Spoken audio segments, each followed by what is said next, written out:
Assalamualaikum warahmatullahi wabarakatuh.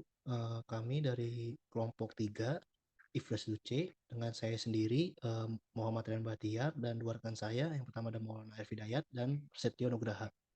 Nah, di sini kami akan mempresentasikan hasil laporan jurnal kami yang berjudul klasifikasi penerima bantuan program Indonesia Pintar pada sekolah dasar menggunakan algoritma Candace-Nickborn. Nah, untuk organ pembahasannya itu yang pertama ada latar belakang. Nah, lalu yang kedua itu penelitian terkait, yang ketiga rumusan masalah, 4 tujuan penelitian, 5 metodologi penelitian, dan 6 hasil pembahasannya. Nah, untuk latar belakang, pendidikan merupakan salah satu aspek kunci dalam pembangunan suatu bangsa. Nah, namun keterbatasan ekonomi seringkali menjadi hambatan utama bagi anak-anak dari keluarga yang kurang mampu untuk mengakses pendidikan secara optimal. Nah, dalam upaya mengatasi tantangan tersebut, pemerintah Indonesia telah meluncurkan program Indonesia Pintar atau PIP sebagai wujud komitmen untuk memberikan dukungan kepada anak-anak yang berasal dari keluarga dengan keterbatasan ekonomi. Nah, untuk penelitian terkaitnya itu ada judul penelitian implementasi algoritma Candace-Nickborn dalam menentukan penerima bantuan langsung tunai. Nah, untuk datanya itu diperoleh yaitu berupa data sekunder yang terdapat ada 170 data calon penerima.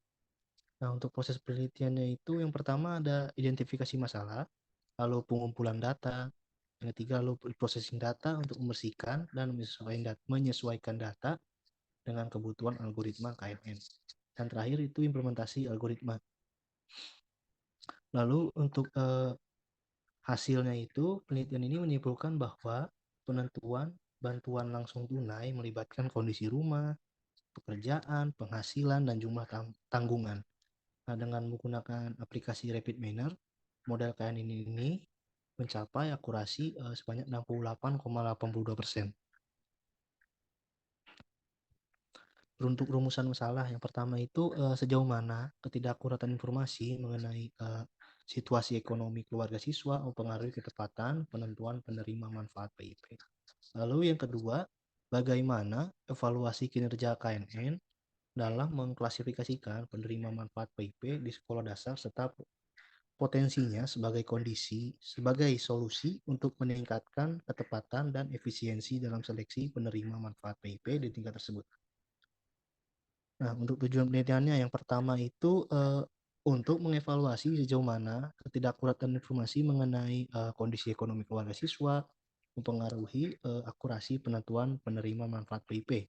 Lalu yang kedua itu untuk menilai efektivitas algoritma KNN dalam mengklasifikasikan penerima manfaat PIP di sekolah dasar dan menentukan sejauh mana algoritma ini dapat menjadi solusi yang efektif dalam meningkatkan akurasi dan efisiensi dalam seleksi penerima manfaat PIP di tingkat sekolah dasar.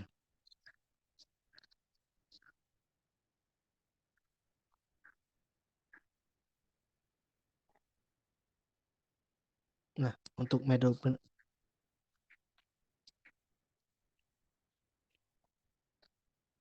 metode penelitian akan lanjut dijelaskan oleh rekan saya. Silahkan. Selanjutnya, metode penelitian. Pertama, dalam melakukan metode penelitian, kita melakukan pengumpulan data, lalu pre-processing, pelatihan model KNN, evaluasi model KNN, optimasi model, dan penilaian model KNN terbaik untuk mencari nilai K.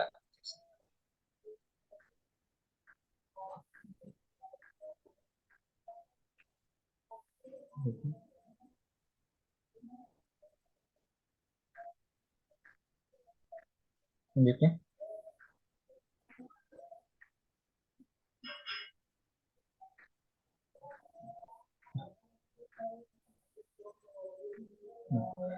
dalam metode penelitian ini, pertama kita akan melakukan pengumpulan data. Nah, pengumpulan data ini diperoleh melalui proses pengajuan data penerima manfaat program Indonesia Pintar di SDN Aditya Sabarat 5 pada tahun 2022. Data tersebut memuat informasi mengenai siapa yang siapa yang memenuhi syarat untuk menerima program Indonesia Pintar, yang dimana datanya sendiri ada 99 data, dan datanya dipikirkan oleh pihak sekolah dalam format CSV. Selanjutnya kedua, tahapan pre-processing. Nah, dalam tahap pre-processing ini, pertama kita melakukan pengolahan data, pembersihan data, dan melakukan dengan cara mencari dan mengidentifikasi data yang kosong, diikuti dengan pengisian nilai pada kolom yang kosong. Selain itu, ini juga dilakukan seleksi fitur yang akan digunakan dalam implementasi algoritma. Penentuan fitur ini sendiri berperan dalam mengurangi kompleksitas atribut yang dianalisis oleh algoritma.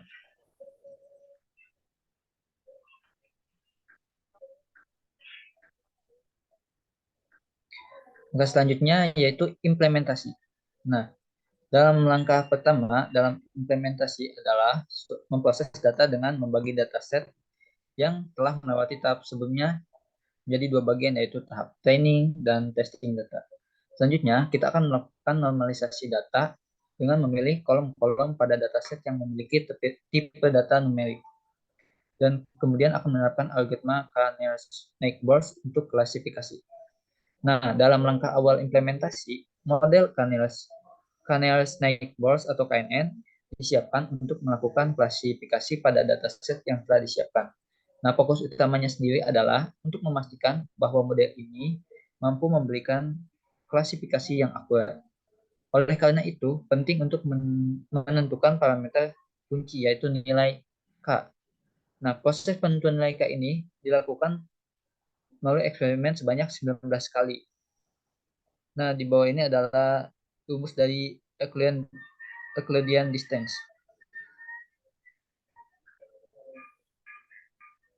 Nah, dari rumus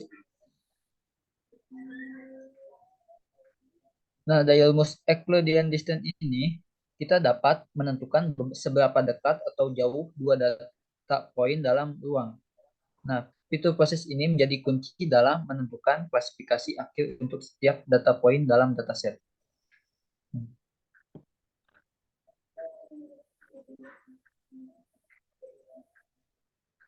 Selanjutnya tahap evaluasi. Nah, pada tahap evaluasi ini kita menggunakan metrik evaluasi seperti akurasi, compression metric, dan laporan klasifikasi. Nah, akurasi ini memberikan informasi umum tentang sejauh mana model memberikan prediksi yang benar secara keseluruhan. Nah, proses evaluasi ini membantu kita dalam mengevaluasi nilai K yang memberikan keseimbangan optimal antara akurasi dan stabilitas model Canels-Snake-Bors atau KNN. Dengan menentukan nilai K terbaik, kita dapat meningkatkan kinerja model KNN agar sesuai dengan karakteristik dan distribusi data yang digunakan. Nah, dalam konteks komplexity ini,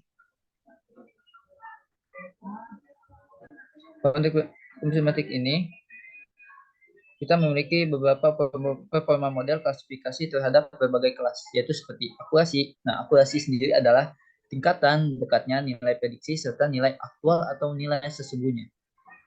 Kedua, presisi. Presisi merupakan dipilihnya rasio item relevan berdasarkan seluruh item terpilih. Ketiga, recall. Recall merupakan dipilihnya rasio item relevan berdasarkan total item relevan yang ada. Selanjutnya, F1 measure. Nah, F1 measure atau juga disebut F1 score merupakan harmonic mean dari presisi serta recall. Selanjutnya akan dilanjutkan oleh teman saya.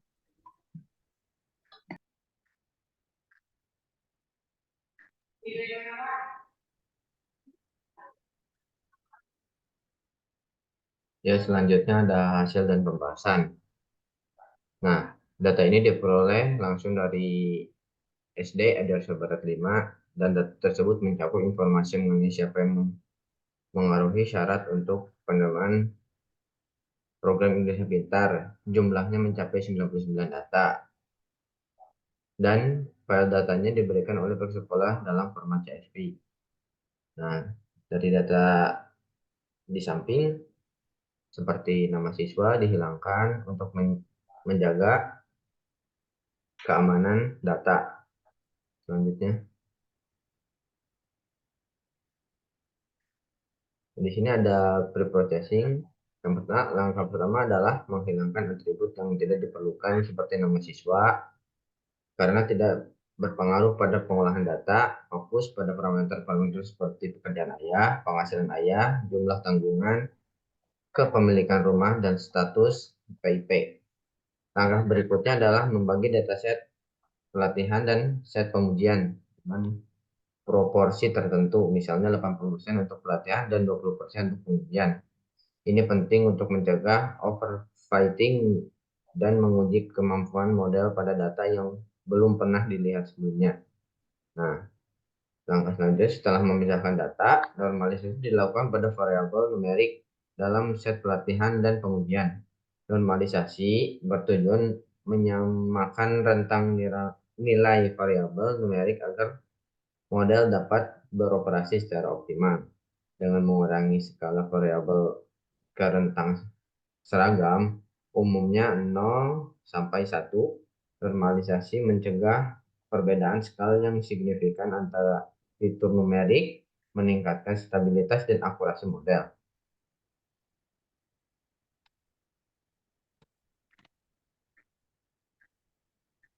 Implementasi mencari nilai optimal parameter K pada model KNN dilakukan melalui iterasi dengan jumlah tangga mulai dari 1 hingga 19.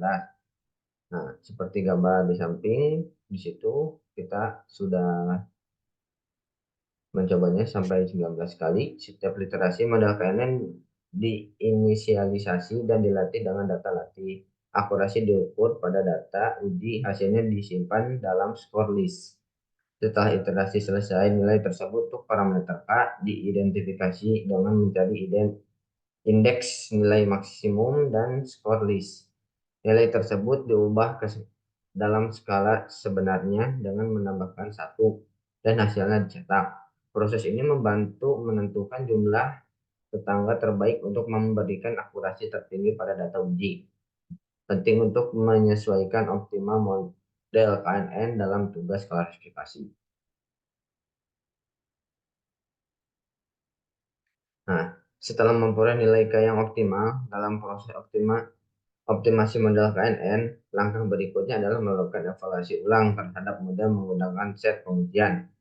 Evaluasi ini bertujuan untuk mengamati performa model KNN yang telah dioptimalkan dan menilai sejauh mana model tersebut mampu mengklasifikasi data pengujian dengan tingkat akurasi yang tinggi. Nah, seperti di sini ada seperti gambar di samping, precisionnya itu sebesar 0,94, recall-nya sebesar 0,83, F-score-nya 0,90 dan support-nya di sini base KNN score-nya itu ada di keempat yaitu sebesar 90%.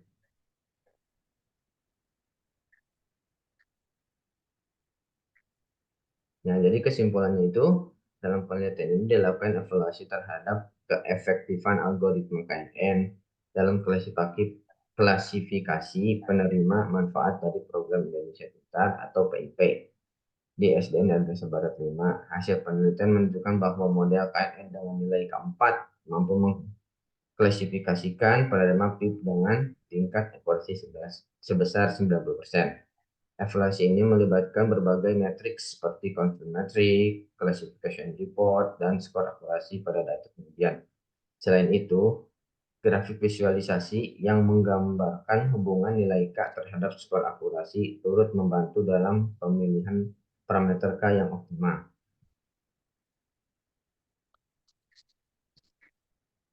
Oke, mungkin cukup sekian presentasi dari kami. Mohon maaf bila ada salah kata. Terima kasih.